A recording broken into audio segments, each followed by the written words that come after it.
Preso al volo Massimo Barbuianni, detto Bobo, ex sindaco di Adria, adesso un consigliere di minoranza appunto ad Adria, è molto attivo nei social, sappiamo che molto spesso nei social attacchi anche la giunta Barbierato, eccetera, eccetera. D'altronde fai il tuo compito di consigliere di minoranza. Saluto un po' tutti, ti ringrazio di questa opportunità, è un'amicizia che ci lega da tantissimo tempo e mi fa molto piacere di essere qui con te. Vado subito sul dunque, senza fare tanti passaggi preventivi. La cosa più eclatante o sbagliata della giunta Barbierato è quella che secondo te è stata fatta meglio? Preso in contropiede. Diciamo che facciamo un discorso un po' più largo. La cosa che naturalmente un po' invidio, è inutile, è la loro uniformità.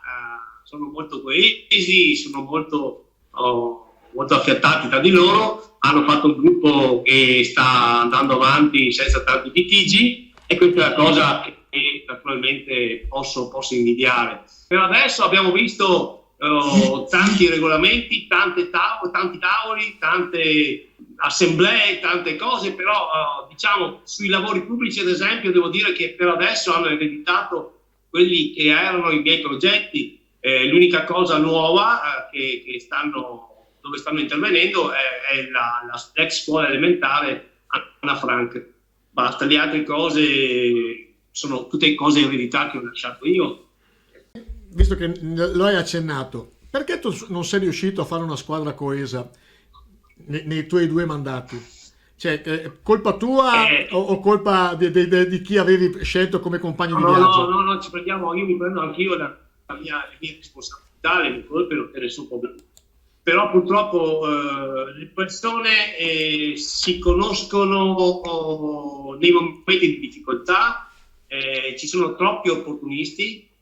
Grazie a questa faccia qua, vedi che vedi bene, dopo 36 anni il centro-destra ha scalciato, diciamo, il centro-sinistra da Palazzo Cotoni.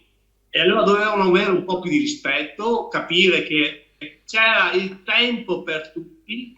A volte a me, sono uno sportivo nato, il primo sport che ho fatto è stato il calcio, mi diceva giustamente il mio allenatore, delle volte passa indietro la palla, perché passando indietro la palla poi vedrai che fai un lancio lungo e liberi l'area, ed è così, alle volte bisogna fare un passo indietro per fare 3 avanti. Qualcuno non ha voluto mai fare un passo indietro e allora tira, eravamo in 2 o 3 che lavoravamo come i matti, va bene, di cose ne abbiamo fatte tantissime.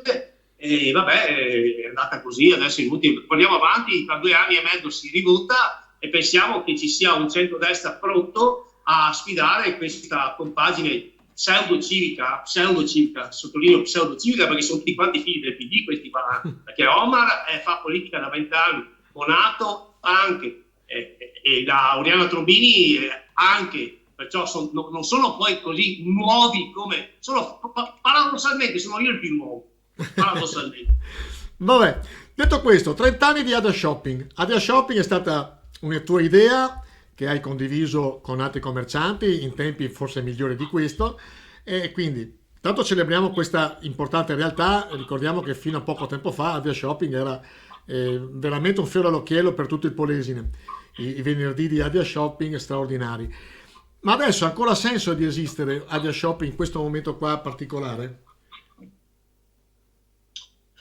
Tu sai che questa estate che è appena trascorsa con il lockdown mi sono inventato di quelle cose incredibili che hanno avuto comunque successo, perché abbiamo speso quasi nulla, ok? Perché non riuscivamo a chiedere soldi ai colleghi commercianti e l'amministrazione comunale ha fatto, dobbiamo dire, anche lei la sua parte, però è stato difficile proporre ancora qualcosa di accattivante che possa portare la gente nel nostro centro storico. Tra l'altro, con la psicologia, la psicosi che si è creata da un anno a questa parte col Covid, sai anche tu che più di tanto non si può fare. Eravamo sempre molto attenti se potevamo o non potevamo fare le cose, cosa si poteva fare, che piano di sicurezza c'era da poter ottemperare. Perciò non era facile assolutamente predisporre 9-10 venerdì, però su tutto abbiamo portato comunque tantissima gente. Lo stesso è stata un'edizione tra virgolette, particolare, passami questo termine, e adesso vediamo. Tra l'altro, a metà febbraio sono 30 anni che Ardea Shopping c'è, è stato comunque, come hai detto tu, un punto di riferimento, e adesso speriamo che ci siano nuove leve perché ci sono nuove sfide da affrontare. Ardea Shopping perché è nata? È nata nel 91 perché doveva sfidare praticamente la nuova proposta commerciale dei centri commerciali. E allora siamo nati. Adesso c'è una nuova proposta, cioè bisogna inventarsi una nuova proposta commerciale per affrontare il problema del Covid che abbiamo adesso, perché dobbiamo sicuramente ritrovarci, mettersi attorno a un tavolo, ci sono nuove strade. I centri storici non devono morire.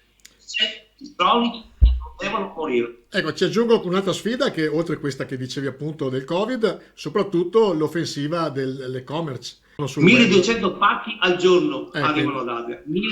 Solo ad Ardea? Solo ad Ardea. E quindi che secondo te che armi possono affilare i commercianti?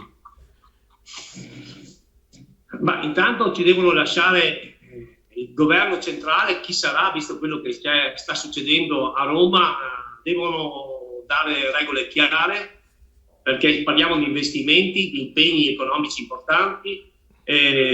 Solo così, se c'è una programmazione, certo che purtroppo col Covid si vive la giornata, è difficile programmare, però assolutamente devono darci delle regole da poter rispettare. Oggi tra l'altro è il 15, sai che c'è una grande manifestazione di tutti i pubblici esercizi che stanno chiedendo di riaprire, e diventa sempre più problematico ottemperare a tutte quante quelle norme che ogni giorno cambiano.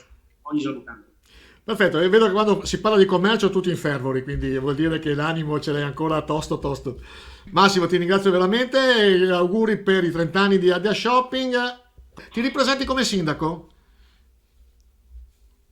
Ma tutto può succedere, ma l'importante è trovare il cavallo che corre più forte di tutti. Dobbiamo trovare il cavallo che ce ne sono 2 o 3 papabili. Io penso che di aver già fatto abbastanza per la mia città, sia a livello di impegno politico, ma a livello anche di volontariato, di solidarietà. Sai che sono sempre attivo. Tra l'altro volevo chiudere questa bellissima intervista, che ti ringrazio ancora, perché l'anno scorso per Scommessa abbiamo fatto con Lucio e Luca, che sono i miei 2 storici navigatori partnerelli. Siamo arrivati a 6.000 visualizzazioni. Tu lo sai che non è facile, senza sponsor, senza nulla, non è facile. E abbiamo ricostruito e rivisto la storia di 14 edizioni del Rally di Ardea. Mi stanno chiedendo tutti quanti di ripetere questa esperienza. Ti dico che lunedì dovrò essere in autodromo, perché probabilmente faremo la diretta sai che c'è il rally all'interno dell'autodromo, sì, a metà febbraio, e dovrei fare la diretta, magari vi darmi una mano. Bene, volentieri. Perfetto. Massimo, ti ringrazio. Ciao, gentilissimo, come sempre. Buona giornata. Ciao Leandro, ciao.